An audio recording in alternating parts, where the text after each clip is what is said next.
Listen, we are all made up of the same things, like the same energetic material that make us up physically is the same thing that makes us up psychologically and emotionally. The same energetic material from the universe that makes one human being is the same thing that makes another human being on every level, mentally, physically, emotionally.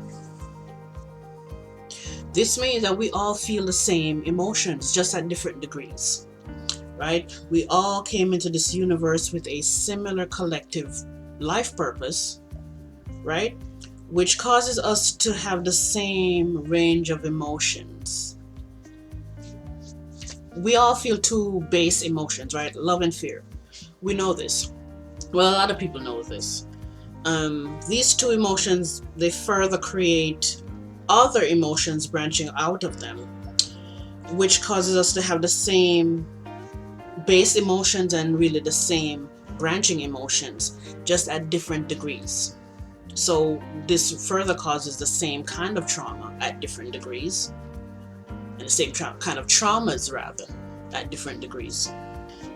This means that it is not possible to live in such a diverse world, right? Such as this one. Such a diverse world with different races without the issue of race and racism affecting us and influencing us mentally and emotionally in the same way, in a similar way. Now, when it comes to racism, right, people's racist feelings will develop differently depending on what side of the social divide you are on.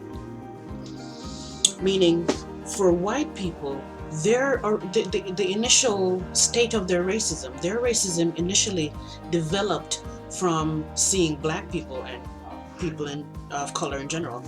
But black people, I'm speaking of black people in this case, to be so different, that look so different that um, it causes them to find that to be threatening. And black people's racism was developed and is developed by those reasons too, by white people looking different than them and them finding that threatening in a different kind of way. And also because of the abuse and the poor treatment from whites onto blacks, that added greatly to any racism and any racist feelings that black people developed and have over the years and in present day. So black people are at the receiving end of the social divide. White people are at the giving end of racism, should I say, rather than social divide. And this is why black people believe that they cannot be racist, due to the fact that they are at the receiving end of it all. And at the receiving end is also the victim end. Okay? And when you are at the victim end, you assume a powerless role. You take on the position of being powerless. Whether you're powerless or not, when you see yourself as a victim, you take on a powerless position in the situation. Therefore, in black people's minds, racism is now defined as prejudice plus power, suggesting that they can't be racist because they don't have power, because they are at the receiving end of racism. You know what? Even if we're going to use this definition, from my expert point of view, black people would still be racist, because the fact that we are all made up of the same emotional basis, this means that emotionally we want the same things. So we all want power. At the emotional base, we have the need for power and the need for significance. And we all want power. So white people want power and black people want power. If white people gain power and have power, this only means that what black people still want power. The desire for power is still there. Okay? Because when you are powerless, you have this innate, um or should I say inherent, need for power at the emotional base as a human being, but you don't have power and somebody else have power. The desire for power didn't go away. It's still there. It's still a need. Now, black people being in the powerless position while having this desire for power will cause this desire for power to have seeds, okay, of potentially oppressive behavior within it. Pay attention to what I just said. Seeds of potentially oppressive behavior within it. Not saying that black people right now consciously want to oppress white people, but the desire for power will have seeds of potentially oppressive behavior within it. Meaning, if the power roles should be switched and black people take on that power role instead of white people, um, we will see a kind of a oppressive thing.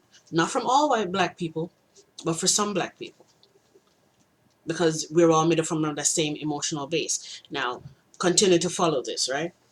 This means that the same beliefs and feelings that some white people have now, and white people have had in the past towards black people from them being in a position of power.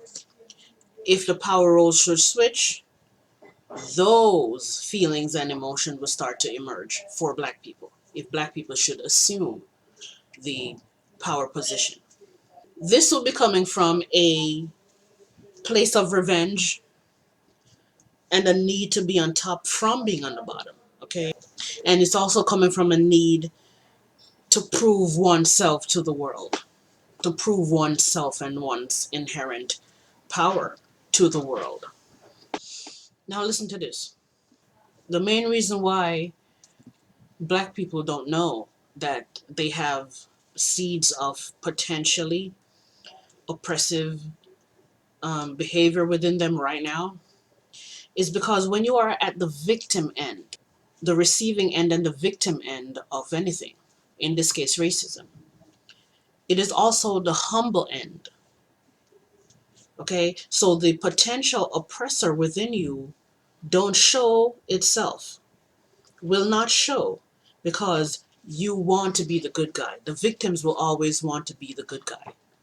Okay, so even when you have a victim who is a psychopath, most of the time he's going to try to show himself as the good guy because he's a victim and he wants people to see him as a victim and therefore humble and good. Also, black people's racist feelings towards white people and towards any other race are suppressed out of a fear of, or a fear that expressing them will get them in trouble. Okay, as in black people will get black people in trouble. There is also the fear itself of the oppressor, the present so-called oppressor, i.e. white people who are in power now. There is a fear of them, and when there is a fear of them, the victim will try to be nice and try to be good, as a way, or even become the ally of the so-called oppressor to stay safe from him. It's like, if I'm friends with you, or if I'm good, or if I'm humble in front of you, you won't hurt me because I'm not a threat to you.